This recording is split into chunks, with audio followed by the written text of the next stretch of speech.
Shut up and sit down. All right, everybody. Welcome back to Rebel Trading Group Podcast, episode 56.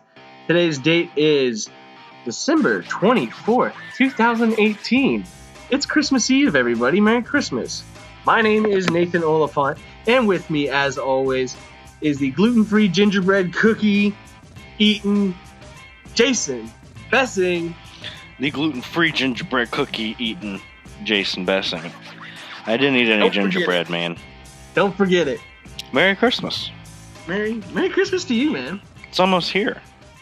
Yeah. Our first ever Christmas cast. Well, it's Christmas Eve cast. Christmas Eve cast. We're taking advantage of every holiday. We missed a few, but this is the important one. Yeah. And it's just fun to get on here and talk, and I feel like this occasion calls for a little bit of relaxed market conversation and alcohol. Yeah. Maybe we're not going to shove any trading strategies down your throat today. Ooh, I might, though. Ooh, I'm never opposed. I'm never opposed. But I will give you the numbers for today. It was a bloodbath. It was an absolute bloodbath. We have the Dow down 653 points on a half day. S&P 500 down 65 points. NASDAQ down 140 points. Oil down $2.91, another 6.3%. We're at $42.68 a barrel. Yeah, boy. Gold popping up $14, a 1% move in the gold markets. That's big. And shit, I'm slacking. I'll get your Bitcoin here in just a quick second. But real quick, while I am thinking about it, remember it was a half-day trading session today, and I'm trying to get today's volume. So we were also down 650 points. Average volume on the DIA ETF is 5.1 million a day. The volume 2.4 today. So under half volume. It was also a half trading session, but you got to remember, if it was a 650 point move down on humongous volume, I'd be a little more concerned. But because it was only about half volume on a half day, I don't know if it's really much to be completely concerned with, to be honest. That's just my personal opinion.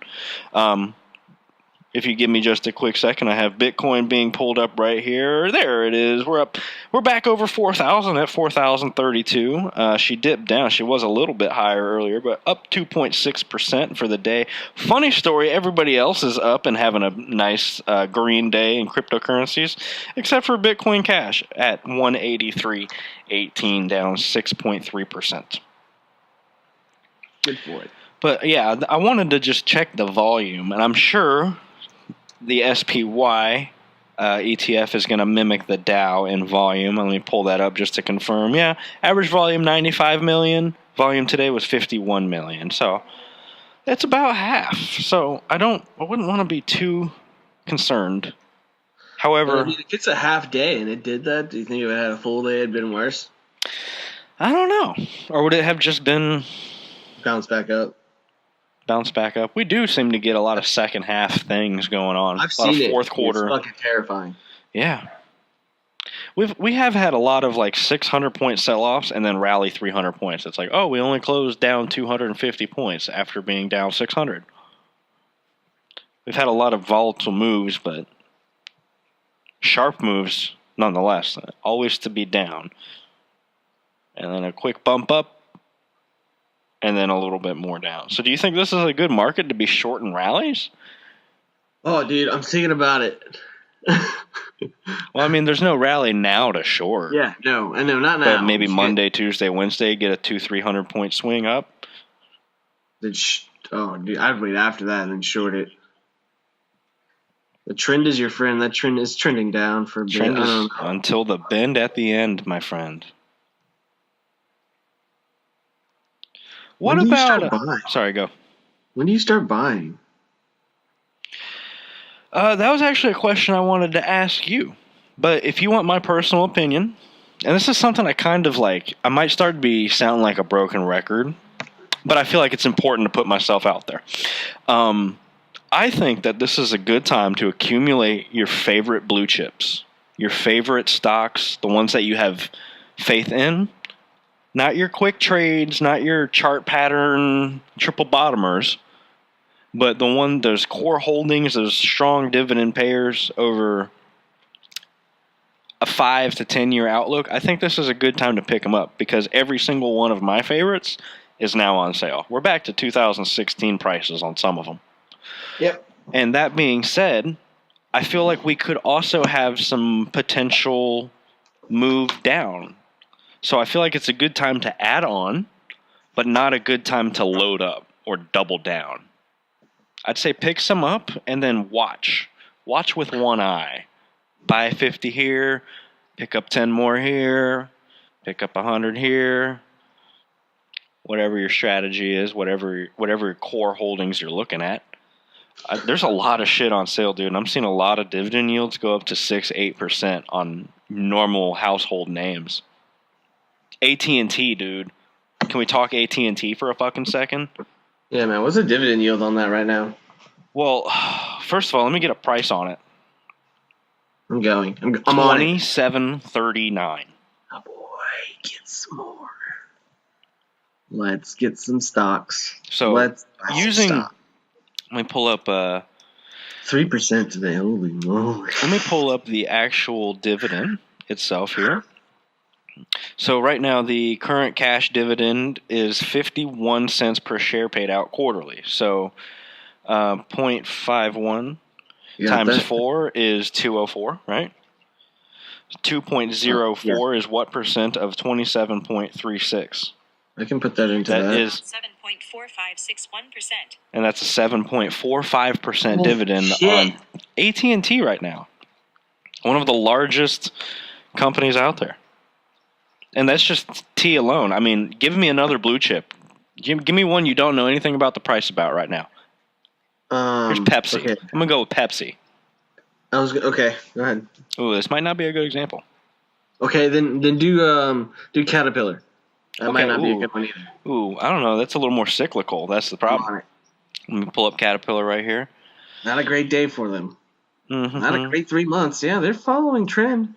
Okay, so right now they're down 25% in 3 months. Okay, that's insane. We're talking about a $71 billion market cap.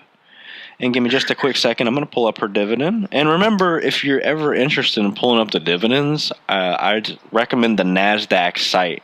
NASDAQ.com/symbol dividend history. All right. What are you looking up? I pulled up the wrong stock. So Oops. it put up Cast, whatever that is. So I got up Caterpillar pulled up. Real quick, I got it here. So 0.86 cents is the current cash. So hold on. 0.86 is times 4. Sorry. Shit. 0.86 times 4. It's $3.44. Yeah. 3.44 is what percent of 116.95? It's about 2.9. So you're getting a 2.94% on Caterpillar. Yeah. It's a lot but it's also 25% on sale right now. Caterpillar is a very strong, I'd say it's one of those hybrid stocks, one of those growth and value stocks, because you have the security of the name brand with Caterpillar. You have the efficiency of the management of the company. But at the same time, if next time we enter a bull economy and government spending gets ramped up, Caterpillar to the moon, baby. Yeah, get that border wall passed. Oh yeah, Caterpillar. I'm buying Caterpillar. I like Caterpillar at these levels. Just, dude, any blue chip name you throw out there. 5-year chart just looks brutal. Oh, it's horrible. Then there's several strong misleading rallies up. Here's another one for you. Target. Entering the holiday season, dude. Do you want to go to Target? Go to Target right now. Christmas Eve. I'm not doing it. I need you to go to Target right now. Okay, I'm on my way. I'll be right back.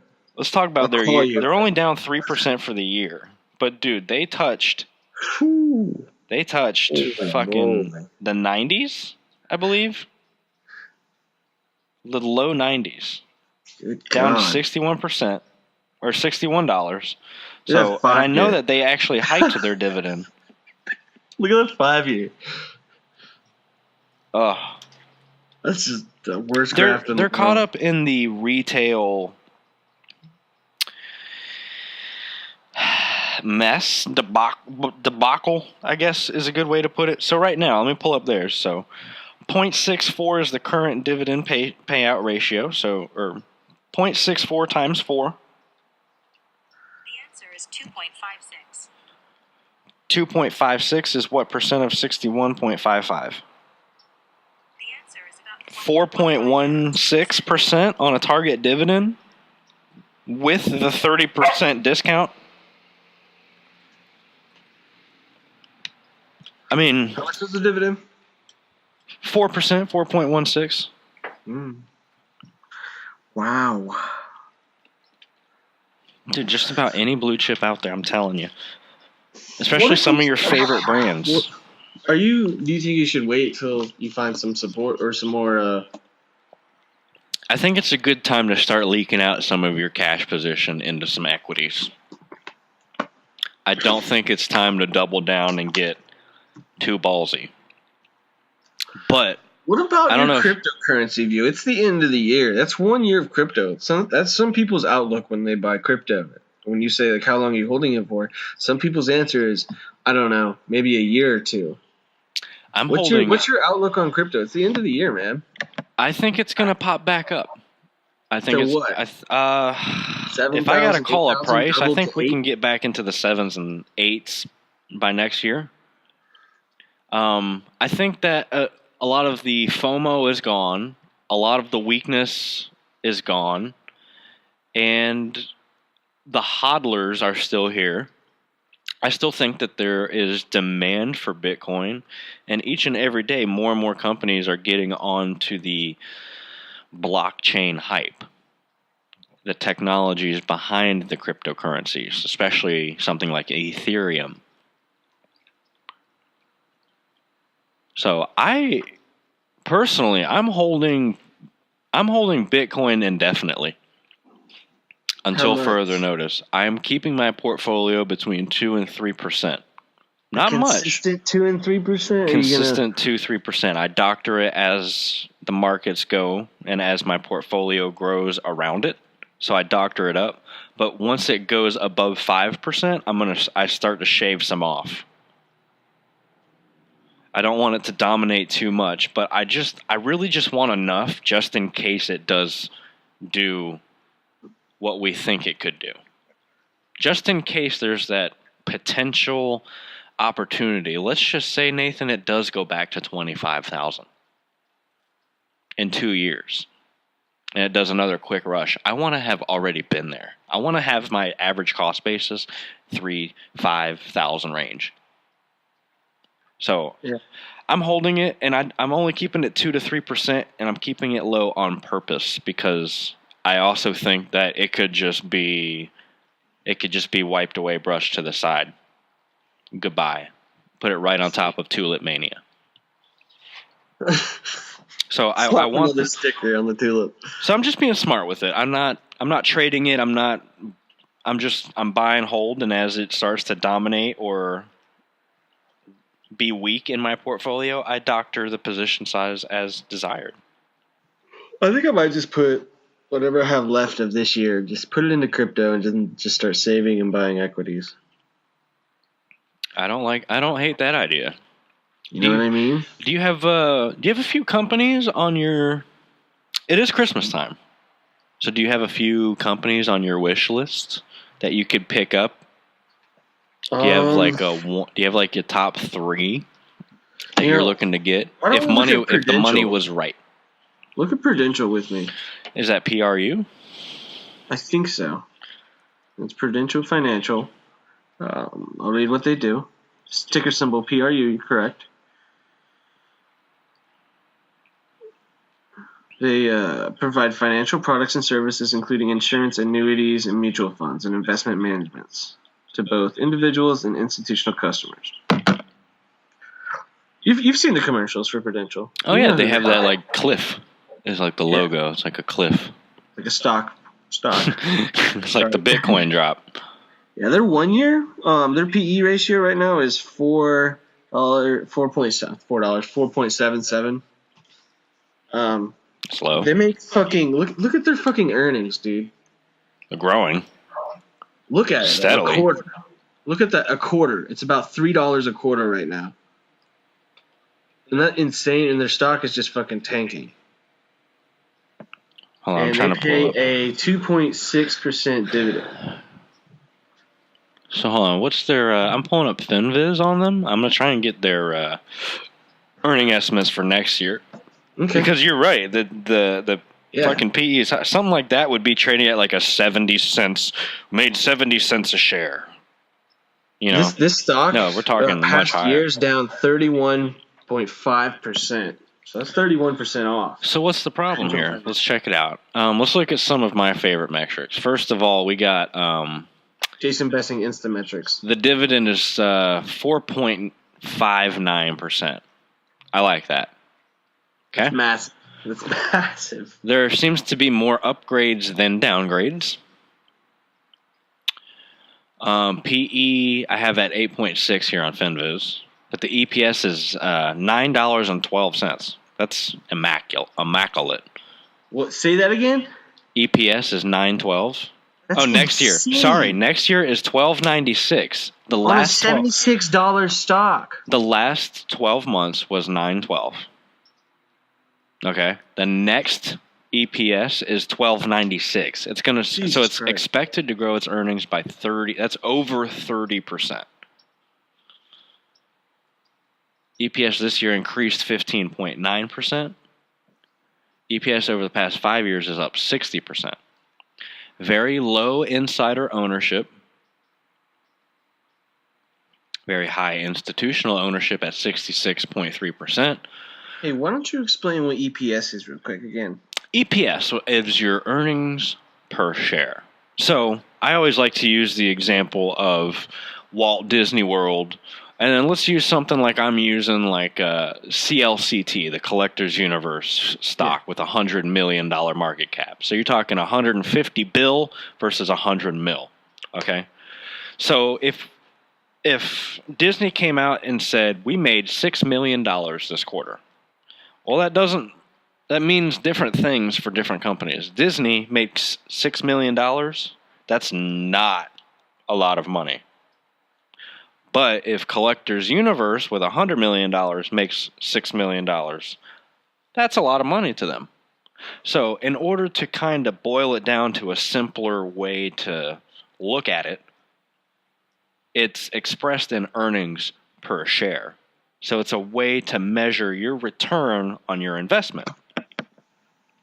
So for example, the EPS, after all debts and everything was paid, Prudential made $9.12 per share last year on a $72 stock. Now, what they do with that $9.12 is on them. You're not going to just get $9.12 added to your stock, right? That $9.12 can be put to dividend. It can be put into buying or expanding the company, buying more companies. It could be it could be a shareholder buyback, or it might just be upgrading the executive corporate plane. So, now how well that EPS is managed by the company will reflect back on the stock price, as shareholders are either rewarded or punished. So basically, like, the way I like to think about it, it's like how you kind of said it, how your shares are working. Yeah. What are they producing? How your money's getting its return, and it's not really a direct return, but it's I would say an indirect return. So that's another reason why you want to look at other metrics. Well, you got to think of it in a way of like you're an owner of the company. You care about those returns. Because what does returns mean? It means dividends. It means stock growth, like you said, buybacks and stuff, like all those things that you said. Yeah. Absolutely. Let's go back to that real quick. That's another great point I always like to be reminded of. When you buy a stock, you own that business. That is a piece of the business you own. It's not a lot. You and me, we don't own a lot, dude. We can't just call up fucking Ford and tell them start making us some free cars. And we can't just call up Disney and say, hey, I want free admission because I have 2 shares. It doesn't work like that. But what you do get is you do get portions of the profits made by the company. You get a little bit of a piece. So a cool. brick. I love America. I love it. And it's a way to follow that entrepreneurial American spirit. Yeah, man. Capitalism. It's part of that cornerstone of America where you can come here and push hard for wealth and success. And I think stocks are one of the best way to do that. Like if you have $250,000 chilling, Nathan, if you did right now, God forbid something happens, you inherit $250K. All right, well, that was shitty that happened, but now I have all this money. Are you going to start your own business, or do you think you would rather buy into some businesses that are already well established? And, Hang off debts. Oh. B. I'm probably investing. I'm not investing in my future. I'm investing in an income strategy. Mm-hmm. However, I would definitely buy some cores, like you said, yes. Especially now, especially when PE ratios are so low on some stocks. Absolutely. That's another thing. As these stocks are going down, we need to be reminded that the dividend is going up if you're entering the position. Or thinking of entering the position, the dividend is going up as the price is going down. The PE is going up as the price goes down. Meaning everything is literally getting cheaper. You're getting a better return on your money on positions that you open. Now, if they continue to fall, you're fucked. Whatever. But going back to Ford. You're fucked, that's it. Yeah, well, I mean, you can buy more or just hold for 20 years like the plan says. Going back to my Ford, my beautiful baby Ford. I was ecstatic to buy some at $875. She's now at like $772. I was ecstatic to buy some at that price because I calculated that the dividend at $850. At $850, the dividend is 7.05% before the special dividend. So now that it's sitting at 772, what are we talking, like a 7.6% dividend? Something like that, 7.7% dividend before the special, so maybe even over 8.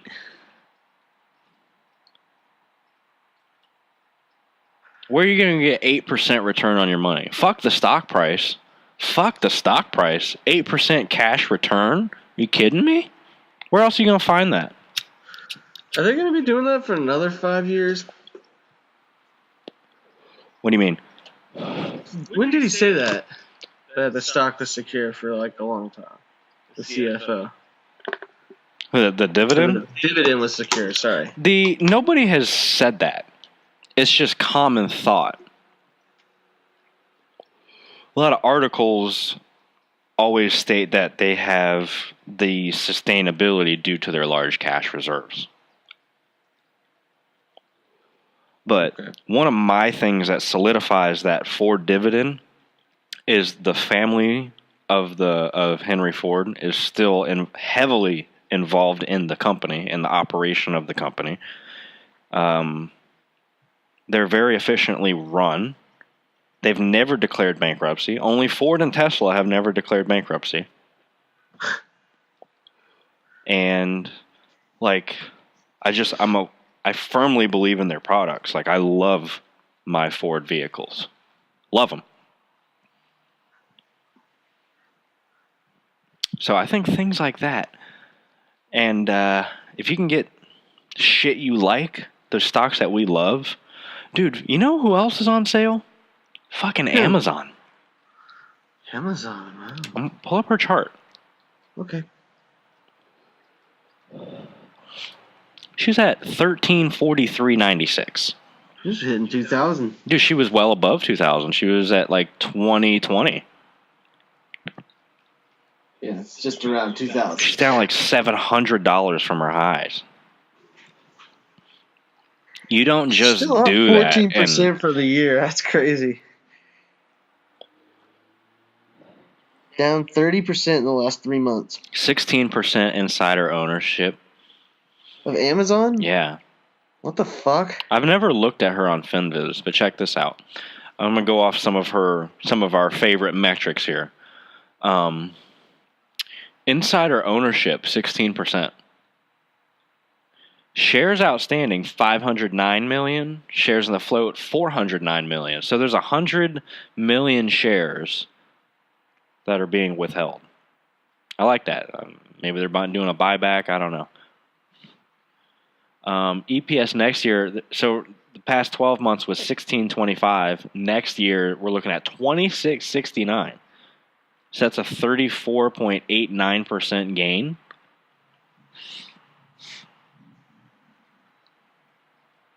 Are you long Amazon? It's hard, dude. It's pay it's a just dividend? No dividend. Book value is 80.17. They need a split. Dude, if that bitch split, she will go up 5%, guaranteed. I mean, there's no sell ratings on the thing.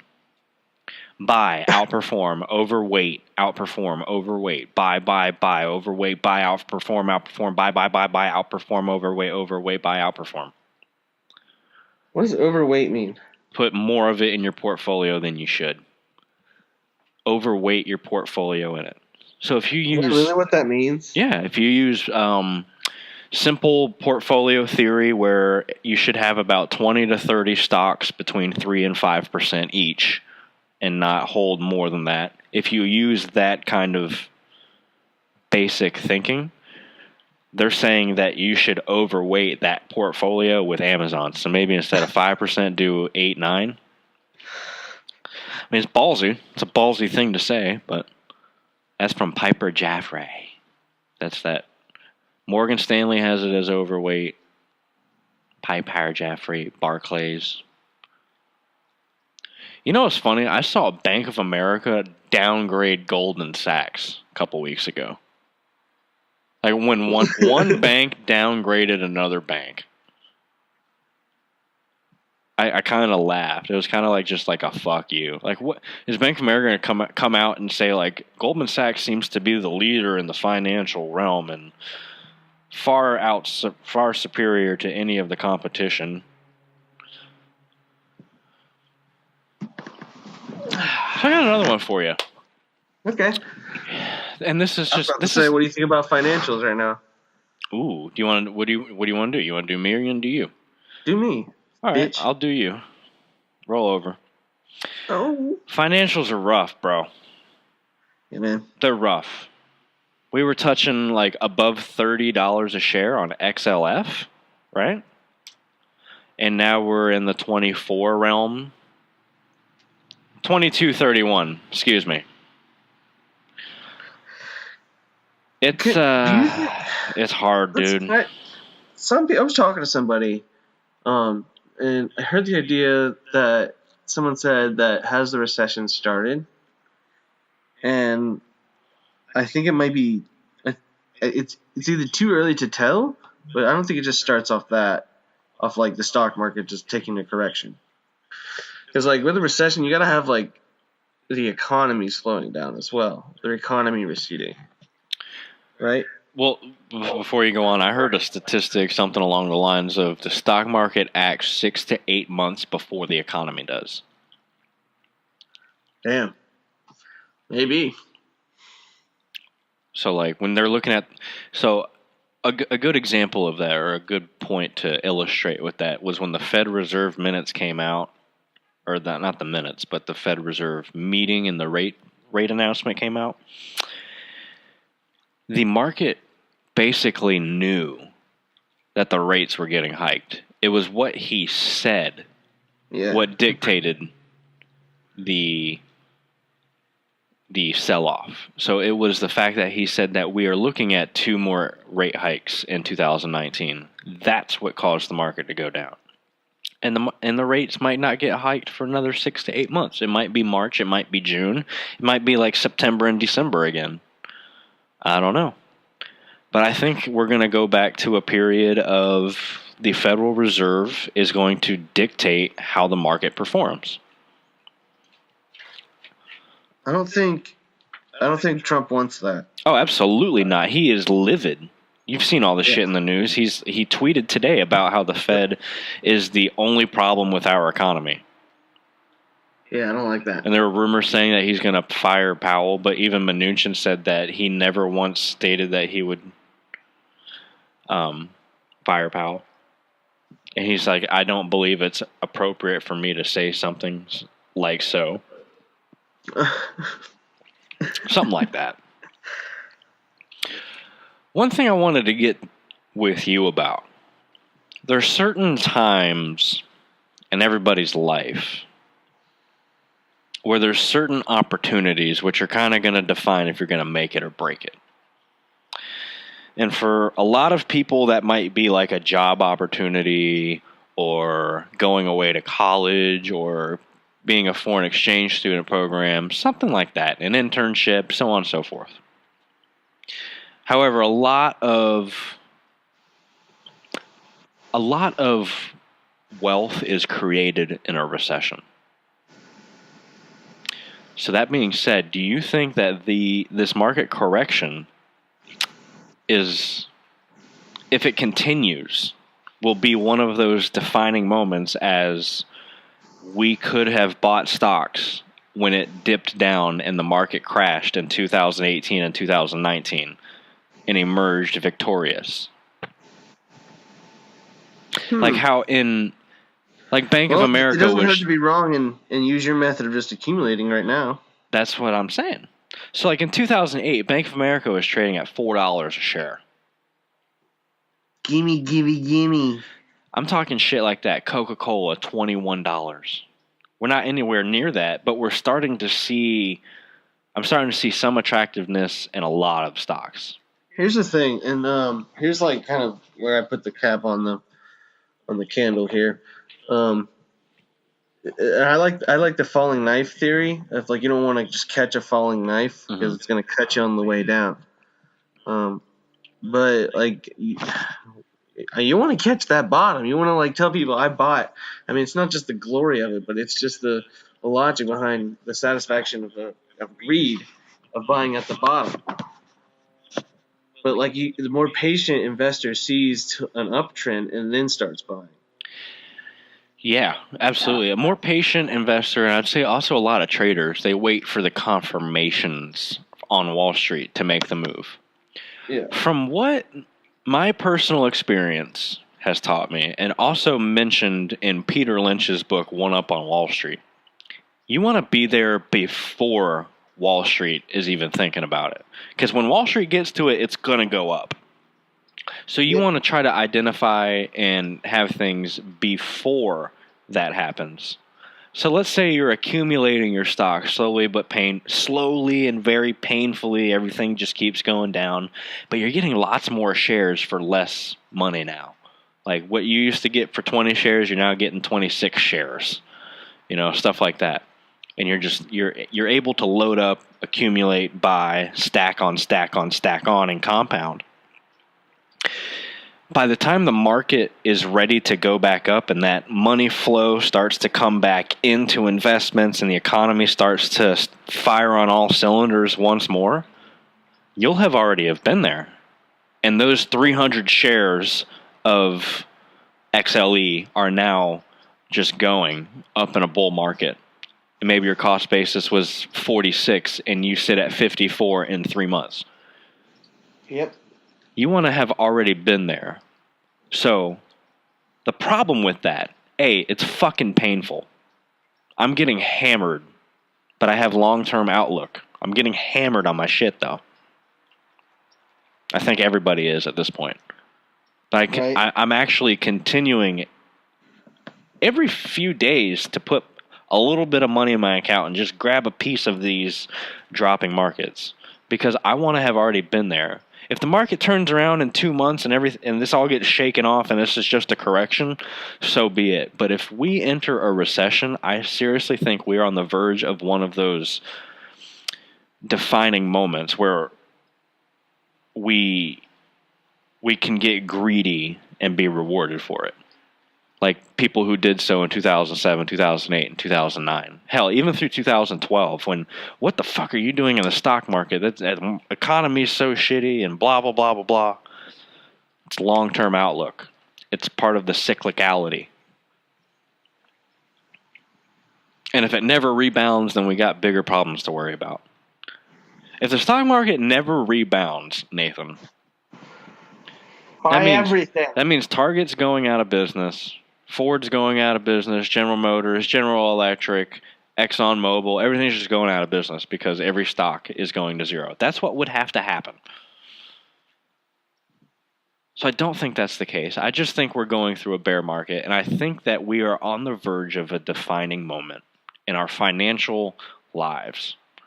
And as a result, I think it's time to accumulate, baby. I think it's time to accumulate.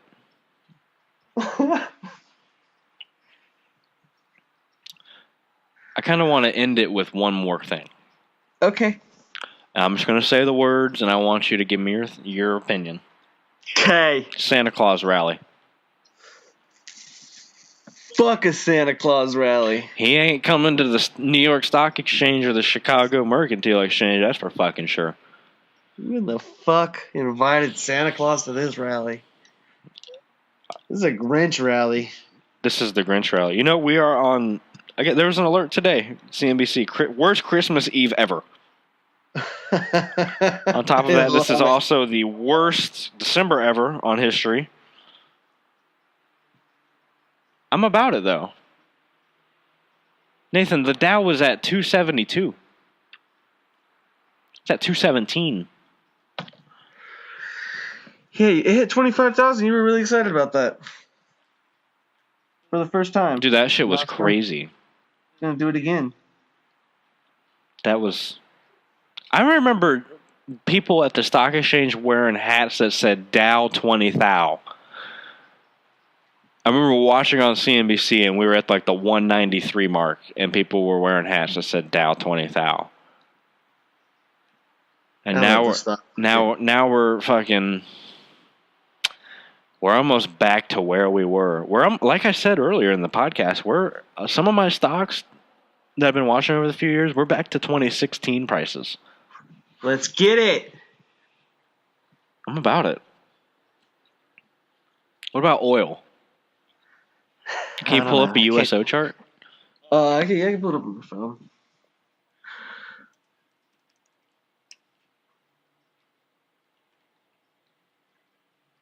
Where is it? Hold on.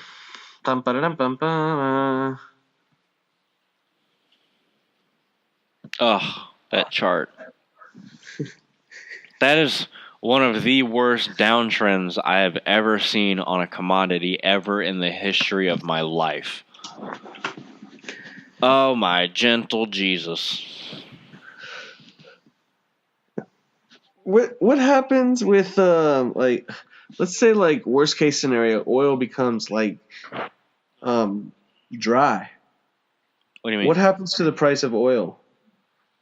Like if there is no oil? Yeah, like they have to tap into reserves.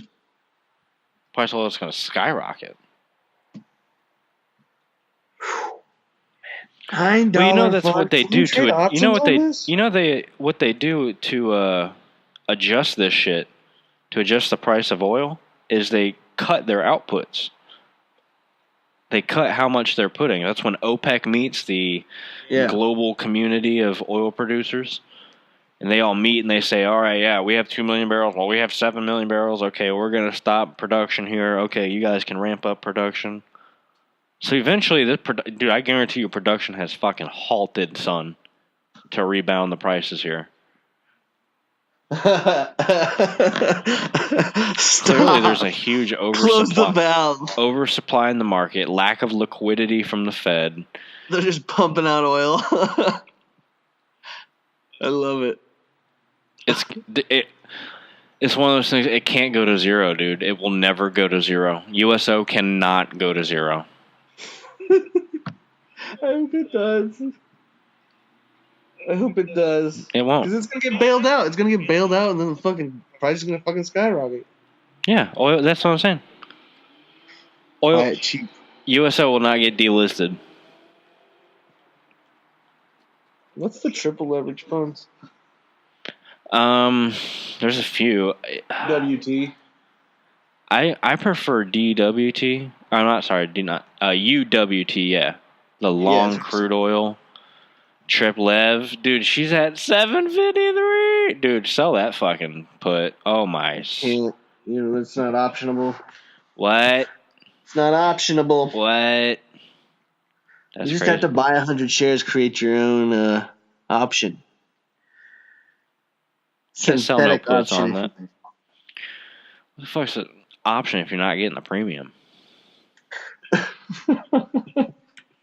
True. Well, I think that's a fun little Christmas Eve cast. Yeah, dude. Merry Christmas, everybody. Merry Christmas, everybody. If you, we are on Apple iTunes now. Woohoo! I feel like we kind of made it. That's solidified. We're there. We're on your podcast app. Just search for the Rebel Trading Group. A full archive of all of our videos that we've ever done will always be free to you for free forever on YouTube. Just search for the Rebel Trading Group. We're on Soundcloud. We're on Stock Twits. We're on Facebook. You can email us, rebeltradinggroup@gmail.com. That's Rebel Trading Group with 2 G's at gmail.com. Merry Christmas, Happy Holidays. Please be safe, everybody. Hey, what are you watching, man? Oh, what am I watching? Well, since we had a half day today and we had the markets closed tomorrow. Say it. The opening bell. Whew. I'm gonna watch QQQ. I was just thinking that. I'm gonna watch the NASDAQ, given that she's down 21% in 3 months. I love it. But like the downtrend is so bad that I would look at a shorting opportunity and not necessarily a buying opportunity. One of my favorite funds, I'm not currently in at the moment, but if I ever hit the lottery, I'll be getting a fuckload, is PEY, and she's at 15, 14. And I've always traded her in the 17s, so it's hard to watch this. She is NASDAQ heavy, but I'm okay with that. I would love, I don't know. L Brand's $24. I would buy triple leverage funds on NASDAQ. TQQQ. You're not allowed to trade that anymore, though. I thought Robinhood turned that. Robinhood deleted TQQ from your. It says this is not available for you to trade on Robinhood. Is that what it says? Well, it says it for you. Does it really say that? No. I was about to say, I was like, did I get fucked? No, I was just quoting. Is that a rule? She's at 29.97. I know, dude. Just buy just ones where she's under 30. That triple bottom, dude. Oh, what is it? What is life anymore? What is the stock market? 1, 2, 55% in 3 months. 4. Quadruple bottom. Are you kidding me? Are you kidding me? It's literally almost a quintuple bottom. How does that happen? How do you technically read that? It's You should buy it at double bottoms and triple bottoms when it hits 4 times. The world is fucked. So we're both watching QQQ. We're watching the NASDAQ. I think that's it. This is an RTG watching QQQ. Interesting. For sure, dude. All right, man. Well, Merry fucking Christmas. Yeah, and Maybe Merry Christmas, guys. And without further ado, is it Wednesday yet? My dudes.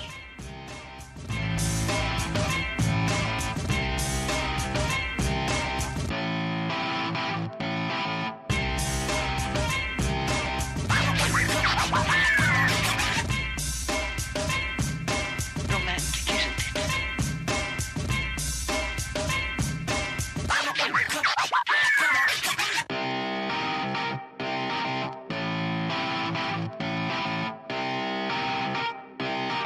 Shut up and sit down.